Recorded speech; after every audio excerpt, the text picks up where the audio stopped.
Salut à tous, je vous retrouve aujourd'hui pour une nouvelle vidéo chronique des libraires, toujours en partenariat avec la librairie Au Pied de la Lettre à Arras dans les Hauts-de-France. Et on se retrouve aujourd'hui pour vous présenter 3 nouveaux ouvrages. J'espère que ça vous plaira.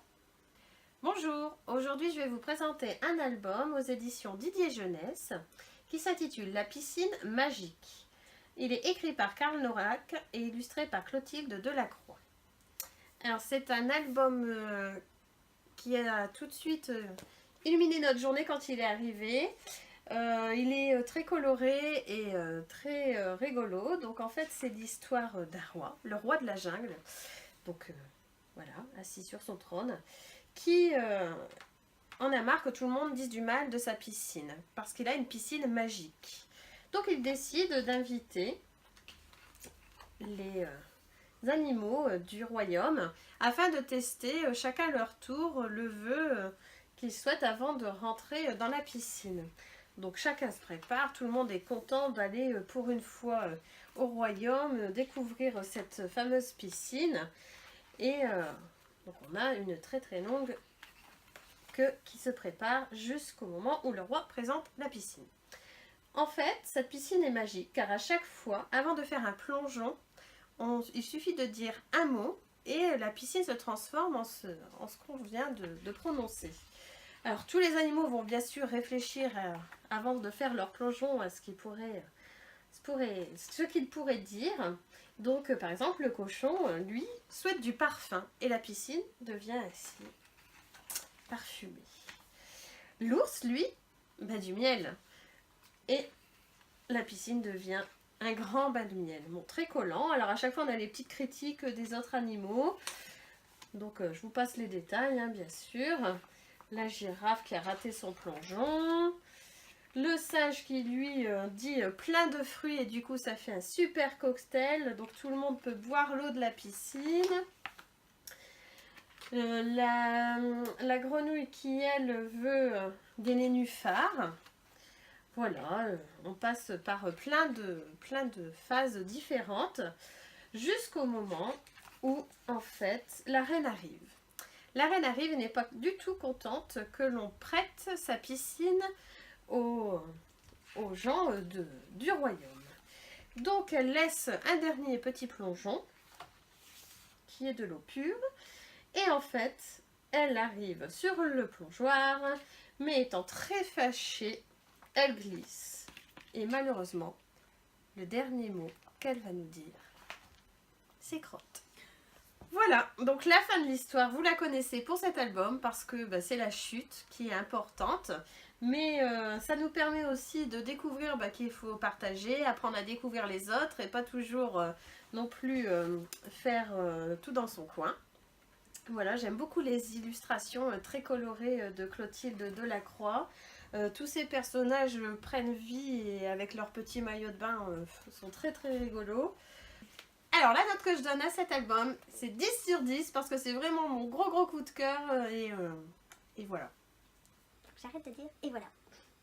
Alors, on se retrouve avec C'est beau, écrit par Antonella Capetti et illustré par Mélissa Castrillon, publié aux éditions Cambouraki. Donc C'est beau, c'est l'histoire d'une petite chenille voilà, qui vit dans la forêt avec ses amis les animaux. Et un jour, elle va se faire cueillir sur une brindille par une petite fille qui va lui dire « Oh, mais que tu es belle !» Et de ce jour, la petite chenille va se demander qu'est-ce que ça veut dire beau, qu'est-ce qui est beau. Et donc elle va parcourir la forêt et rencontrer les différents animaux pour leur demander que signifie le mot beau à leurs yeux. Donc elle va aller voir l'ours en lui demandant pour lui ce qui était beau et l'ours lui répond que le miel pour lui est beau. Et à chaque fois le corbeau va répondre en disant mais non, le miel c'est pas beau, tout au plus c'est bon mais c'est certainement pas beau. Et ainsi de suite, elle va rencontrer les écureuils en leur demandant ce qui est beau pour eux et ils vont répondre ce sont les feuilles séchées.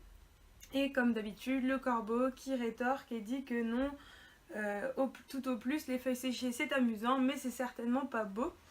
Et donc voilà, au fil de l'histoire, elle va rencontrer tous les habitants de la forêt sans jamais réussir à trouver un commun accord pour savoir ce qui est beau. Et à la fin, lorsque la nuit tombe, tous les animaux se retrouvent sous un grand arbre pour admirer la pleine lune et les étoiles et s'exclament tous en même temps « Oh, comme c'est beau !» Et là, la chenille se rend compte qu'elle a enfin trouvé qu'est-ce qui était beau aux yeux de tous. Donc c'est un album que j'ai beaucoup aimé, déjà premièrement à cause des illustrations qui m'ont tout de suite interpellée. Je les trouve vraiment super jolies et originales. Et en plus, il y a une petite morale et un aspect philosophique dans cet album sur la question du beau, à savoir si c'est subjectif ou universel. Et il y a une vraie interrogation de la part de la petite chenille pour trouver une définition de la beauté. Cet album, je le conseillerais peut-être aux enfants de 5 ans et plus parce que les illustrations sont assez sophistiquées et la philosophie qu'il y a autour de la beauté est peut-être un peu plus compliquée à comprendre, on va dire. Mais c'est vraiment un gros coup de cœur et je lui mettrai la note de 9,5 sur 10 parce que vraiment j'ai adoré. Bonjour, aujourd'hui nous nous retrouvons afin de vous présenter donc un roman qui s'appelle Le Groupe de Jean-Philippe Blondel chez Actes Sud Junior. Alors j'ai choisi ce roman parce qu'il parle d'ateliers d'écriture et comme j'adore les ateliers d'écriture, je pense que c'est là où tout se révèle et justement dans ce roman on va apprendre beaucoup de choses. Donc, le professeur, qui est également auteur, n'avait jamais animé d'atelier d'écriture dans son établissement scolaire. À la demande du professeur de philosophie, il va décider d'en mettre un en place avec quelques élèves qui vont se réunir et que l'on va appeler le groupe. Le groupe va d'abord avoir des contraintes d'écriture, donc apporter pour quelques-uns un objet fétiche, l'emballer pour qu'il ne soit pas découvert et chacun donc va choisir un des paquets contenant cet objet fétiche et apprendre donc à partir de cet objet à écrire, à le décrire et à lui donner vie. Ensuite, tous les textes vont être lus en commun et parallèlement, les personnes qui ont apporté donc cet objet vont devoir écrire pourquoi elles l'ont choisi. Et là, beaucoup de choses vont se révéler. Grâce à ce roman, on va apprendre à découvrir l'univers des ados, l'univers aussi de l'écriture et des ateliers d'écriture qui n'est pas forcément spontané. Et il va y avoir vraiment un lien qui va se créer. La barrière qui est entre les professeurs et les élèves n'existera plus. Et la fin est vraiment quelque chose de surprenant. Donc je vous encourage à lire Le Groupe donc de Jean-Philippe Blondel. Voilà. Et bonne lecture. Et si je devais le noter, je donnerais 9 sur 10. Voilà. Merci. Comme d'habitude, je vous laisse les liens où vous pouvez trouver ces articles en barre d'infos. N'hésitez pas à me dire si vous les avez lus et ce que vous en avez pensé. Et on se retrouve bientôt pour une nouvelle vidéo. Voilà, donc ça a été... J'avais pas lu la fin, j'avais juste été...